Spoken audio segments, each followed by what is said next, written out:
going on, Wolfpack Nation? Welcome to another episode of Tuffy Talk here. First of all, I do guys say this is definitely a one that I think is a more continuation on the excitement that we have just experienced on Black Friday, but not only just Black Friday, this weekend in general has turned into quite something special for sure, for the happiness of us and the sadness of some others, which obviously we'll definitely talk into a little bit there, but you got to take all the excitement while we can, for sure. It doesn't happen to us NC State fans very often, so you got to enjoy it while you can. But first of all, the one thing which I do got to say is that basically what these episodes are going to be is basically a continuation based off of the Tuffy Talk Live Show that we just did on Sunday night. So if you have not seen the Tuffy Talk Live Show from Sunday night yet, make sure you go check that out first. It's not necessarily a where if you didn't see it that you won't know what. Did I skip out there? I'm sorry, y'all. No, sorry. But anyway, just jumping back in again. So so it's not one of those things where if you didn't see it, the live show, you won't know what's going on here. But it's just kind of a an all-in-one thing kind of deal. So basically what we're going to be doing here today is finishing off with our tweets of the week, talking about some men's and women's basketball, talking about some other topics and things like that as well. So again, this should be a lot of fun here and looking forward to getting to it. But the one topic which I wanted to go ahead and discuss, because this was something that I know Joe Giglio and Joe Ovies talked about a ton today, which I want to discuss with you guys, which is obviously the planning of the flag by the players at UNC. And I see, it's kind of funny. So let me kind of give a little bit of background. So obviously Joe Giglio and Joe Ovies, who are both in state grads, basically we're making supposedly we're making points saying that basically what goes around comes around. And basically it's like, you shouldn't be doing that because then you're going to be expecting it in return. Two things I would say to that. First of all, is I would say Drake May started it back in middle of September, not February, September, when he brought us up out of nowhere. And it's like, well, okay, you called us out, so you started, but also too, second of all, we've beaten them 4 out of the last 5 years in Kenan Stadium too. So it's not like exactly. So it's like, I mean, we have owned it in the last 5 years. We have owned it 4 out of 5. Okay. So and the one that we lost Devin Leary the week before in that gruesome injury against Duke. Yep. So you could argue that if we had Devin Leary for that game, could things have been different? Maybe not. Who knows? But so I want to kind of get y'all's thoughts on that, because obviously that's a big topic from this week.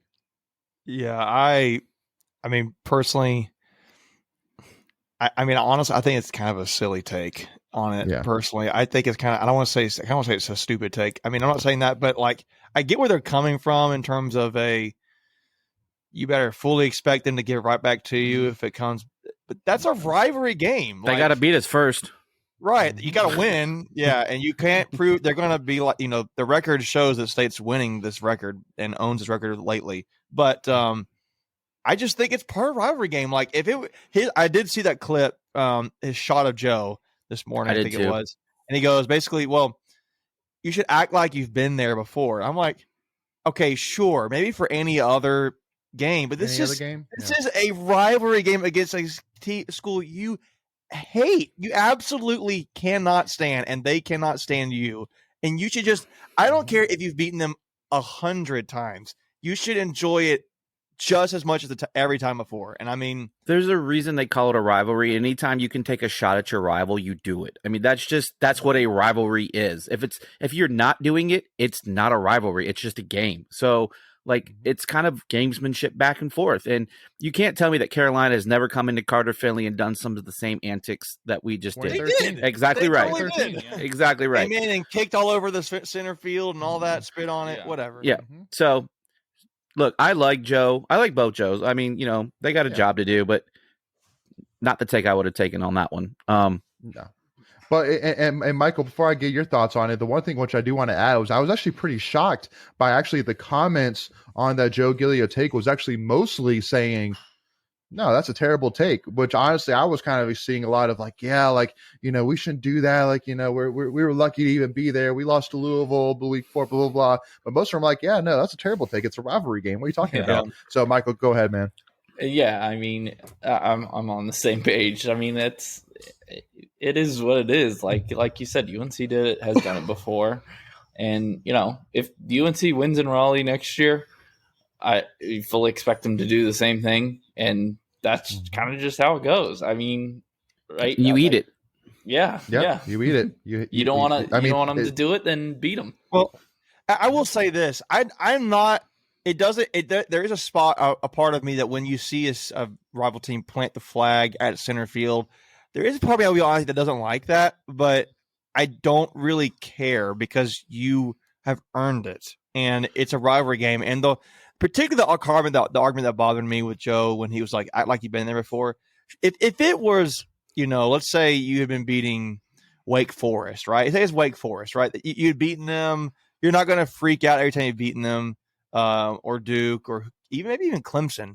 I think that's a fair argument. But when it's Carolina, like all bets are off. Them. Yeah, it's fair game. Enjoy it, love it as much as you do every time you win, and make it as fun as possible. So, I mean, that's kind of what sports is about, right? Like just and I get the whole sportsmanship, and that's what leads to fights and future endeavors and iterations of the series, but planting the flag on the logo of your opponent is as old as time. I mean, it's just kind of a symbolism of we own you, at least for the next 365 days.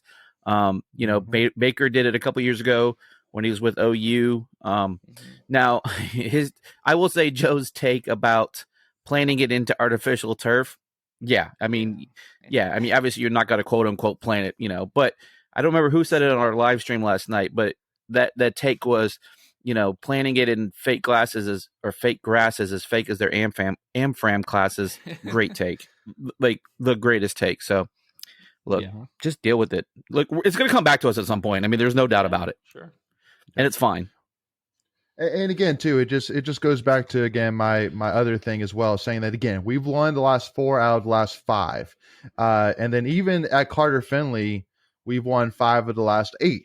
So, again, it just comes back to that, again, it's not only the fact that we won, but it's also the fact that, it makes sense from a metaphorical perspective, but again, honestly, to me, it kind of makes me laugh because all those UNC fans that say in-state's not our rival, I'm hoping that just kind of honestly pisses them off to the point where they finally say, you know what, in-state's rival, I hate them. Like, I want that. Like, because the thing too that pissed me off too was like during the week, when I was, we were putting out tweets, giving UNC a hard time, like putting out like the like the picture with the wolf holding the ram by the neck or whatever, and people saying, we don't really have much room to talk, or they're going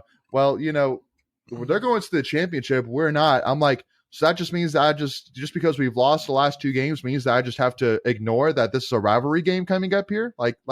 Yeah. What is that? Oh yeah, you're right, we stink, I'm just going to sit here and just wait for the rivalry game. Like, no, it doesn't matter if we're 0-11 heading into UNC. No matter what, I'm going to talk so much smack because at the end of the day, if we can beat them, then the season already takes a huge turn up. That's my take on it. Yeah, I think for me, the downplaying of the rival, we're going to the ACC championship game, all that is just a deflection of like they look, you didn't get up for it as a fan base. If that was all that matters, they would have, not played Drake May, not played their starters this week. Right. But no. Mm-hmm. Well, sure. I, as long as it doesn't become something like the Michigan State thing, where that just becomes violent. I don't care. I think it should be all funny. One thing nobody's talking about that I saw a tweet about it. Apparently after the win, Corey Durden went around the entire stadium and waved to all the fans as he left. He literally walked around the entire stadium and waved at the UNC fans goodbye. Like, is that bad sportsmanship? I think it's fair game. It's a rivalry game. I think he was just telling him to drive safe home. Right. He's being considerate. Yeah. But again, the thing that I love more than anything, once again, we were talking about this on the live show, is that, again, that even guys like Cyrus Fagan and Corey Durden, who have only been a part of this rivalry for a couple of years now, have full-blown embraced it, bought into the hatred of UNC just as much as any other player out there. Like that, if that doesn't speak enough to the rivalry, but also to the culture that Doran is building, the fact that Doran has even got all the guys to buy into every single word that Doran says about UNC. Like it's hilarious. I love it. And it just goes. Go ahead. No, I was going to say that the point that you're bringing up that you're not bringing up is they're not even from North Carolina. So Right. it's one thing to come from another program, but still understand the rivalry. They've only witnessed this for a few years, and they're like, bring it. Like, we're all in on this. But they also get it too, going Florida State. I mean, they've got some great rivals, there at Florida State. Sure. So I think, once you've experienced a rivalry, you can embrace any version of a rivalry. Yep, absolutely. So with that being said, we're going to finally jump into some tweets of the week here. Starting off here with our first one here, actually talking a little bit basketball here. And this is one which I know, Megan, I really wanted to kind of get your thoughts on. But for those listening, it's from at ACC_state, saying, to the State fans that wanted Archie Miller for our last hire, Miller had a 4-year gig at Indiana where he had a losing record with 1 NIT appearance. He's now 2-5 at Rhode Island with terrible losses. Not sure if Keats is the guy, but Archie definitely stinks. Yeah. And this is one where, I mean, to me, honestly, if it were me, I would take away the 2-5 at Rhode Island part, just because of the fact it's like, well, it's Rhode Island. I mean, I think any coach who goes into a Rhode Island program within his first 7 games, more likely is probably not going to be doing that well off the start, just because of, the history of that program, he's taking over. But the Indiana part is the part where I think it's interesting, especially too, because of the fact where, I mean, he did us dirty. I mean, for the lack of terms, I mean, he basically called us out and basically said, nah, I'm good. And I mean, basically fully publicly said it. So, but making, what's your thoughts on this? Well, I mean, hindsight's 2020, right? So it's easy to say this is obviously a bad coaching hire for anybody, but I mean, I just don't ever really see and maybe there is one out there, but is there really a good coaching hire that's happened recently that has been a alum of a program? I mean, you think of Scott Frost at Nebraska, you think of Indy State can think of Sidney Lowe and as the easy one. Obviously wanted to hire Archie Michigan. Miller, but it could have been worse. Yeah, but that hasn't really gone the so jury's well still either. out. The jury's still out on Hubert Davis. Yeah, I mean, now that's true. He might be the exception there with his first year. But and I guess you could argue the same thing with Duke's new coach, right? He's Shire there. Shire. No, but I know that Buzz Williams has gone back to Texas A&M. More often than not, that doesn't really work out very well. But the fact that we're kind of having to come up with some names here, those kind of things really don't work out very well. And for the fans who just wanted it for the nostalgia, I think that's fine. I will say, we've discussed about last year or two about Kevin Keats, and his one really good year was his first year, and then everything has seemed to descend from there.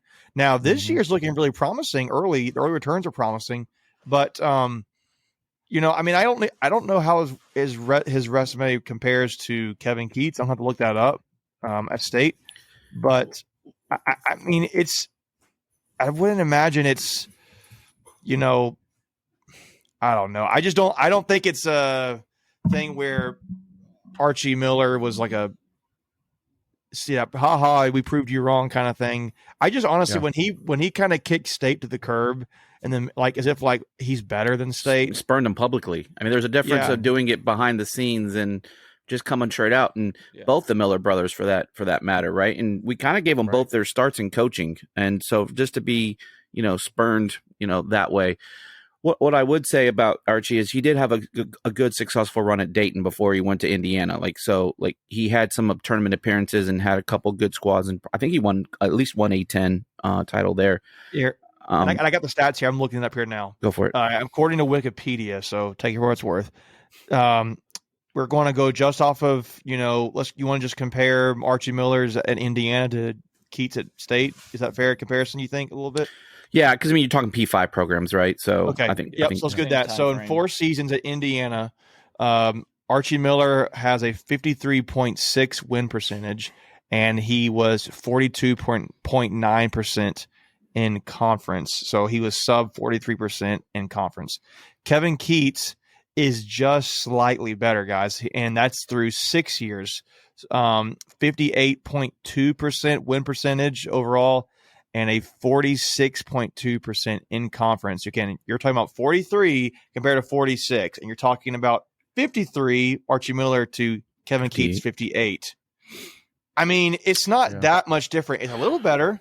You know what I'm saying? But it's it's not blow you away. I mean, if it were 10% better, that would be a different story, right? What I would be kind of curious about is the level of recruiting that they're doing, right? And kind of with that being said, is we had the whole time under Keats, we've been under the cloud of under investigation with the NCAA, and so that significantly hamstrings your recruiting, because you're getting, we talked about the Carolina recruiting and the negative recruiting against State. I can guarantee you everyone negatively recruited against State with like, oh, well, they're under investigation. They're not going to the tournament, blah, blah, blah, blah. Mm-hmm.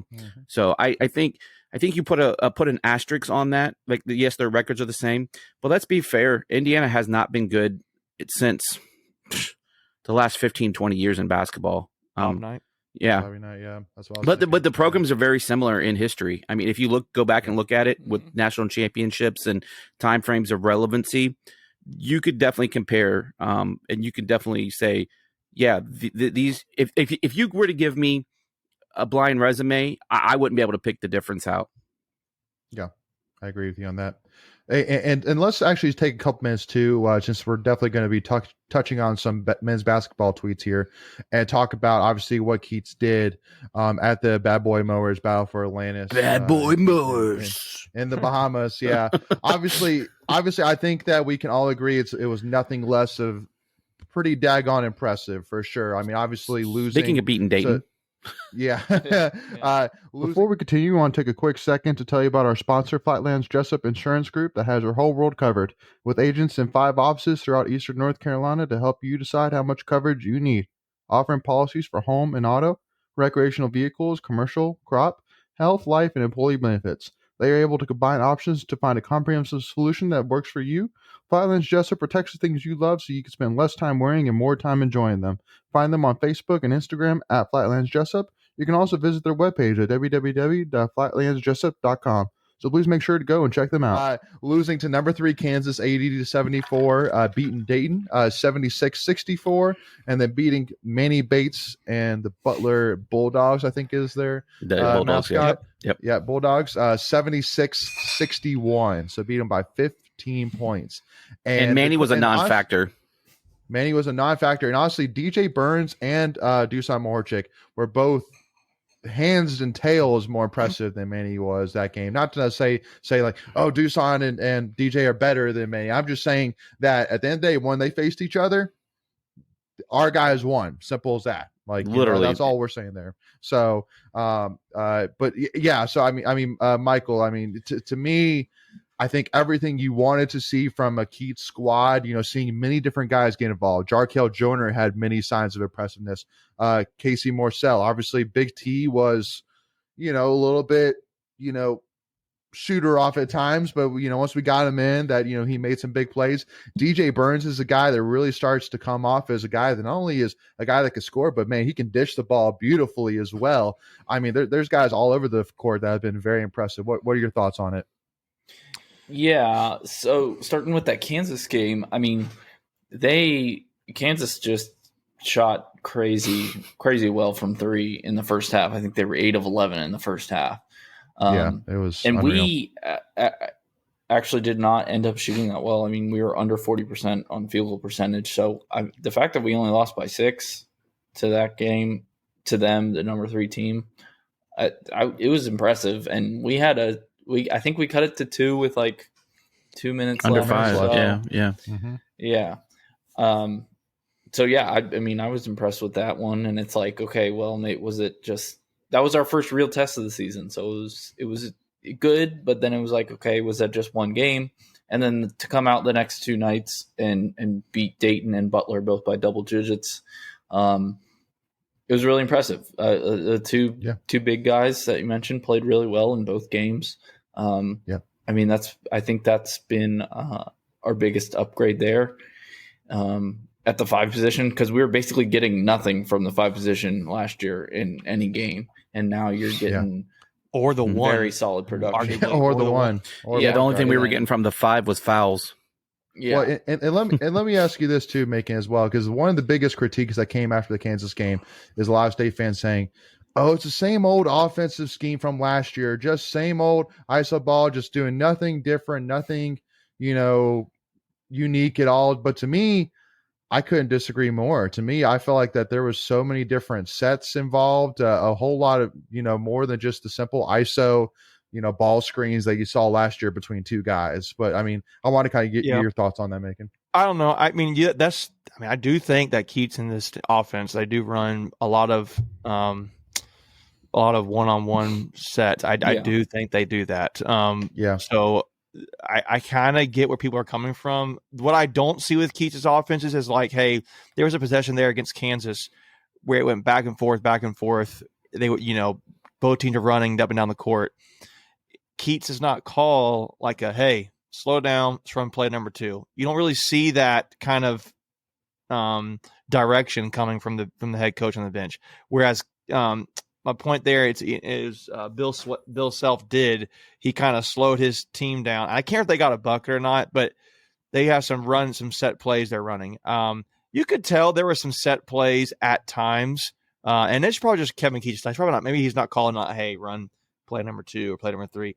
There were some plays there, I think, towards the end where they try to get Terquavian a shot. They kind of had like the elevators door where the player comes up from the baseline and runs right up the middle, and there's two post kind of guys there blocking, and it kind of supposed to give your shooter an open shot there. I kind of saw that some plays there, but I just think this team to me has better pieces, and they're not struggling with health issues. Remember last year we lost Manny Bates game 1, game 2, game 1 I think it was game 1. You lost Casey. Yeah, Casey kind of was about this time last season. But you didn't have the kind of shooters that you had with Casey right now, who's taking a huge leap. You didn't have, if you're talking about Jarkel Joyner versus Cam Hayes, I was excited about Cam Hayes when he committed, but I don't think it's a competition right now. I mean, and so you're getting points from those guys, and if you get anything out of Jack Clark, you get anything out of DJ Burns, who looks like a consistent 8. A walking 7-8 points a night, if you want him to. That's really big. And I'll tell you a guy who really impresses me in a small way is Dusan Mahorchik. It's more so that he doesn't blow you away with what he's doing offensively, but his rebounding presence. And I will say this too, along with the guards' ability to rebound. The guards are really rebounding really well on the few. I guess it's 7 games now. But Dusan having that post presence who's willing to rebound and get you 4, 5, 6, 7 points a night, maybe more than that, that's huge for this team. And, making sure the defense, the opposing team doesn't get a second chance shot.